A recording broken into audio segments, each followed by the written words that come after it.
My name is Morten, and I am normally the editor of Inkish. Today I am the host and moderator here at the Printing Experts, hosted by Printing Expo Online. And it is great to be back with Phil from Kornit. Hi. Phil, I will jump directly into it. Why is the metaverse important? What is it? Wow. I'm no expert in that answer at all. I thought you were Gen Z yourself.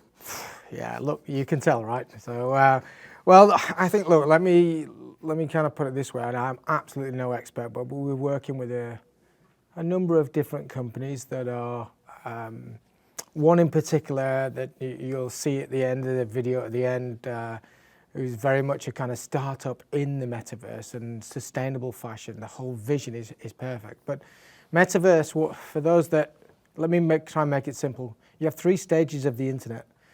Stage one, which is very much kind of flat, kind of information sites. Stage two, which is then transactional, where we are today, and almost Web 3, as they'll call it, where we're going to a complete different immersive experience. Kind of similar to what you see with the virtual expo that we're part of, right? But even more. And I think the metaverse fashion has got the opportunity, and the metaverse has got the opportunity to accelerate on-demand, sustainable fashion. It's just one element of it to it. Would you say that, I mean, metaverse as a term is, of course, the Mark Zuckerberg and the Facebook idea of having goggles and having your avatars and basically kind of live in your, let's say, virtual environment kind of thing, right?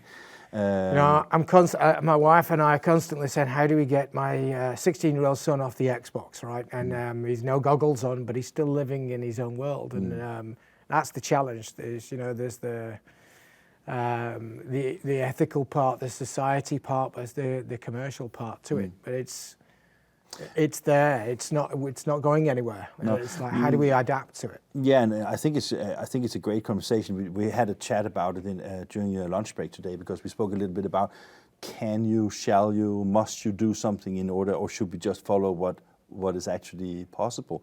And of course, it's not a, I mean, I think that even though Kornit is a great and a large company, I don't think you can stop the development if you wanted to. So let's talk a little bit about, how do you see it as an opportunity for Kornit? I mean, because one thing is that you can be part of a virtual environment, but how does that help you specifically?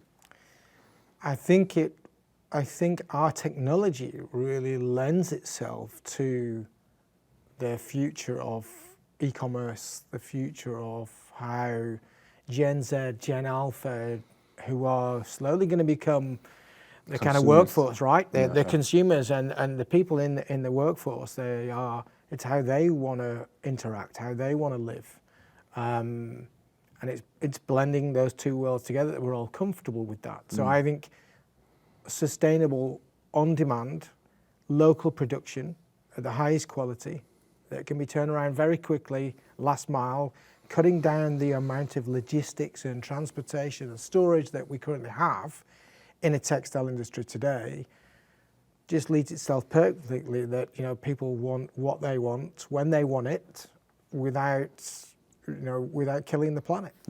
I think that's the two. You link the digital with the physical.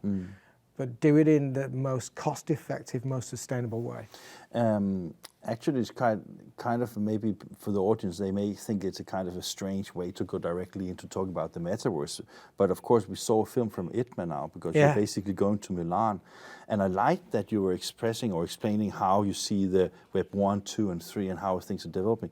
And what we're doing right now, we're actually sitting in a physical studio somewhere in the UK, broadcasted on the internet into a virtual event, right? Yeah. So this mix of virtual and it's already there. Yeah. It's exactly already there. And yeah, we're going to be in Milan at ITMA. It's every 4 years. It's like the Olympics of textile industry. International Textile Machine Association. I think ITMA stands for. There you go. Olympics. It's a long exhibition. Yeah. And we'll have new technology there. It's about sustainable on-demand production at a real industrial level.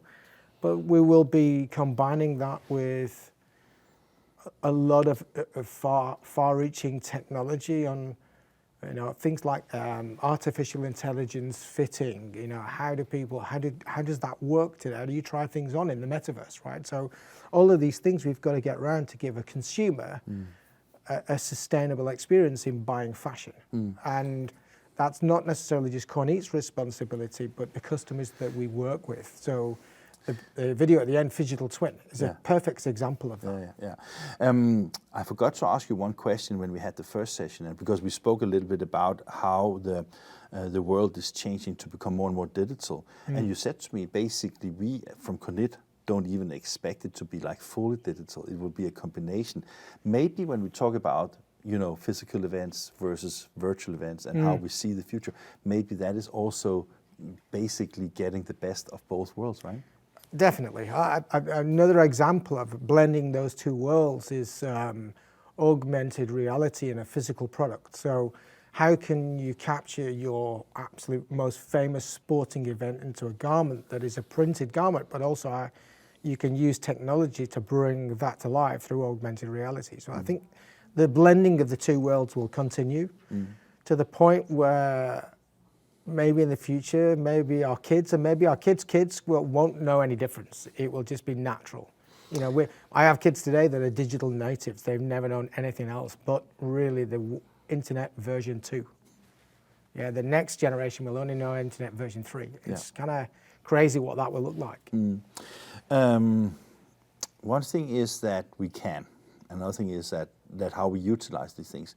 Do you think there will be like, because you mentioned the film we're going to see in a second here, not a second, but in a short time. And I was just wondering, because that is actually a company that is born in the metaverse, right? Yeah. Do you think that also when we look at the hybrid worlds of tomorrow, that it is not just about communication and marketing, but it is also commerce in broader perspective? Yeah, commerce in a broader perspective. I mean, if you... This is where you're really interesting topic here. I'm far from an expert, right? No, but we're just exchanging ideas and opinions. So, I mean, I think that when it is about the future, your opinion is as good as mine, I guess, right? yeah, maybe. I think we have to develop technology in a really ethical manner.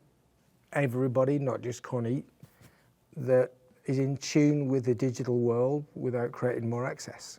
I think that's and if that's a shopping experience, whether it's at home, whether it's at a gig, whether it's wherever it is, I think we have to keep those things in mind. How do we give the customer the best experience in the most least cost-effective, least wasteful way? And I said those two phrases on purpose because we overused the one word sustainability. It has to be much more demonstrable. Great, I like that. As you know, this was supposed to be a relatively short session, so I will jump directly into Q&A, and we actually have 2 questions. One is a little bit more on the funny side, because this guy that asked if you will personally be in Milan. I will actually, yeah. I fly out the day before we start at ITMA. Looking forward to it. It was an amazing show back in 2018 in Barcelona. So, in the capital of fashion, it's going to be amazing. And what is your expectation? I mean, will every fashion and designer from Milan at least be there, or is it? We hope so. Yeah. I think we're doing a lot of work that will showcase the output of our technology with designers, with creators, with effectively what we call demand generators. They're the people that create demand out there. We're doing a lot of work, so they won't just see our printing systems. You see what we do with them. Second question is from a guy, Henrik. He's asking, if I've never printed T-shirts, would you also be able to help us developing business models? We do regularly. Part of the value proposition of Kornit is that, we have a platform called KornitX, which effectively allows content creators to go on and create virtual products and sell. And also that connects to our customers who offer those services. So there's all kinds of different ways to help a customer understand how does he get into this market, which is effectively, we've all heard of the term drop shipping, right? So how do we create a virtual product? Therefore, we don't need to stock everything and sell that through a sales channel, Shopify, internet, Facebook marketing, whatever it may be, but then use the Kornit customer install base to fulfill those products. Yeah, we do that regularly. Fantastic. And that leads me to one question before we round up this session here. Phil, one thing is printing. I remember I spoke to some of your colleagues at FESPA in Berlin.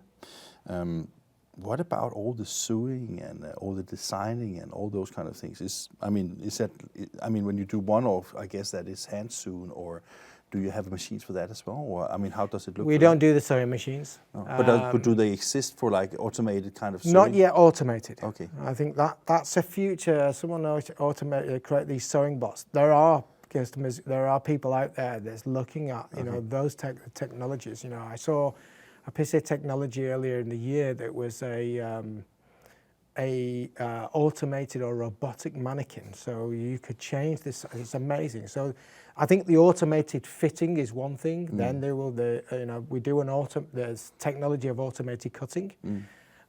The skill set of sewing, seamstress, is still very much a manual thing at the moment. But I take that the moment where you have that automated as well, then it will be like a huge deal breaker for you as well, right? Yeah, absolutely. Yeah, I still think today that it's about re-education of skill set through that what we call CMT process, cut, make, trim process, and where the value is. So, but yeah, I think it's still very much a human skill today. Fantastic. Phil, thank you very much for a very You're nice welcome, thank you. talk. It was fun, all right? Yeah, enjoyed it. And we still have one more to go, right? We do. This was Phil from Kornit, and I think it was great to understand a little bit about the metaverse. I think it's something that probably Phil and I could have been talking about for a way longer time, but now it's the time to end, basically. We have again a short break this time, and the next session is about a guy that I think a lot of people have heard about, at least if you're in the printing industry. It's Anthony Thirlby from Venn Holdings, posting a lot of LinkedIn posts about how efficient his company is and how good they are managing the company. And he will be sided with Andy Pike from HP, and I look quite forward to that session. So see you in a second.